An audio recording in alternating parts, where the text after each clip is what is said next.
The year just past was cloven. There were a raft of stories of the deepest seriousness and consequence. Then there were the others. I may best describe the division as such. One set of stories said the world was doomed. The other, surely, that it deserved to be. We had the deranged soap opera of America's #1 sitcom star, Charlie Sheen, going on his Torpedo of Truth tour to show the rest of us just how strange and weird it is to be Charlie Sheen. Some say it took their minds off global warming. Others argued it might be the cause. We had Oprah this year, she who gave the world Dr. Phil, for which there can be no forgiveness. Oprah retired from standard TV and now has her own channel.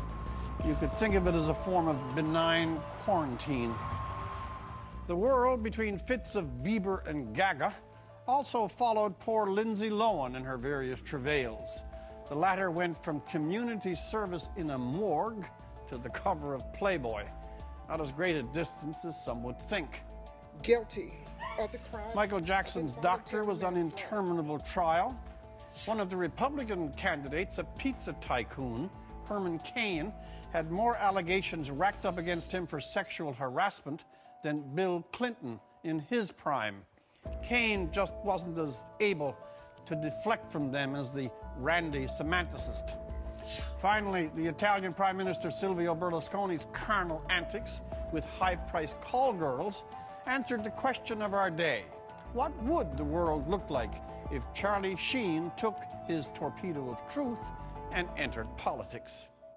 Well, maybe that's the kind of stuff we needed to distract us from the heavier messages.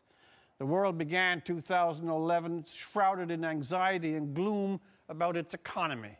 And as 2011 approaches its turning point, things are, if anything, even more gloomy. Europe has been in extended turmoil for months, with successive countries crying for bailouts. Riots in Greece, Italy, and Spain. Great Britain is showing signs of walking away from the entire European project. The US is piling up deficits and debts that mankind quite literally has never seen before. Trillion is the new billion. China is reckoned to be on a bubble itself, and there are only a few places, Canada being one, that have a sense of being spared the worst for now and perhaps shielded from whatever darkness may be coming our way next year. It was, too, in many ways, a milestone year. The U.S. just days ago officially ended its campaign in Iraq during the 10th anniversary year of the Twin Tower attacks. It's a muted end, for now, to what was an extremely contentious campaign from the very beginning. Meantime, Canada announced the end of its combat mission in Afghanistan. Domestically, both drawdowns are popular, though it's far from certain Iraq has the strength and political coherence to avoid violence, and Afghanistan's future, free of repression and the Taliban, is far, far from settled. Bravo! Bravo with me! Let's go! We're gonna find a way over! The Arab world, Egypt, Syria, Yemen, was roiled by protest and repression. The Syrian regime has slaughtered an estimated 5,000 of its citizens. Egypt, though it deposed Mubarak, remains turbulent at year's end. Libya's Muammar Gaddafi brought ruin on himself by his defiance of world opinion and for threatening the lives of Libyan citizens. A coalition of which Canada was a party and a Canadian general the head brought an end to his rule. The rebels they supported brought an end to his life. And what was very likely the most intense, largest, and expensive manhunt in human history ended this year with a SEAL raid on a compound in Pakistan and the execution of one of the great mass murderers of this or any other time, Osama bin Laden, from cave to compound to forgotten dust. We were reminded, too, in 2011 that nature is not all songbirds and sunsets. Its devastations are almost immeasurable. Japan endured a great natural disaster, a tsunami that ripped through that island country. Japanese authorities said it was by far the worst calamity since the Second World War, its toughest and deepest crisis. Here in Canada, we had a story that mixed elements of tragedy and triumph. NDP leader Jack Layton, coming out of treatment for cancer, took on a full election campaign. He crisscrossed the country with energy and passion. The result, the NDP's biggest win ever. But very shortly after, there was a second bout of illness, and Mr. Layton died. A great wave of national grief showed the regard he was held in.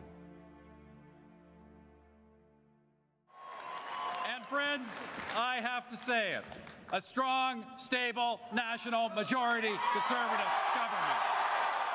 The election was also a milestone for Stephen Harper, finally winning his majority.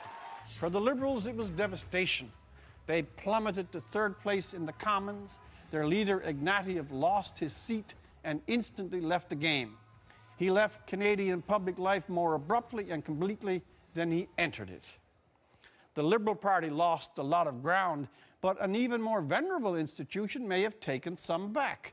The British monarchy staunched its decline with that perennial winner, a royal wedding. The young couple then showed perfect taste by, in effect, choosing this country, Canada, as its honeymoon site. The young pair, particularly Kate, as she has become known, won the attention and affection of even die-hard anti-monarchists. Vancouver had a disgusting riot over nothing but a hockey game. The police there took forever to get around to laying even a single charge. There was also here in Canada a copy of the Occupy Wall Street movement of the US. It was a mix of idealism, directionless protest, and eventually something of a mess as well. By year's end, it led only a stammering existence in a few cities.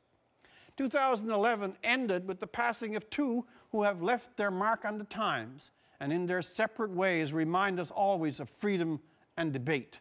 A great and tireless polemicist, Christopher Hitchens, and a man who was an ornament to elegance and reason in politics, the playwright-statesman Václav Havel.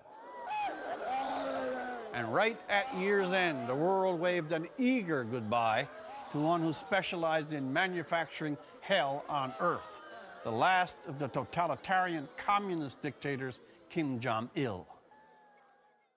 As 2012 beckons, despite the roiling waters of international finance, Canada remains more composed, less exposed than most countries. Our parliament is not elegant. Question period is more naked lunch these days than Jane Austen, but who expects otherwise? And oh yes, in 2011, they found a particle that might be faster than the speed of light. That would be me, fleeing whatever movie James Cameron has yet to make. For The National, I'm Rex Murphy.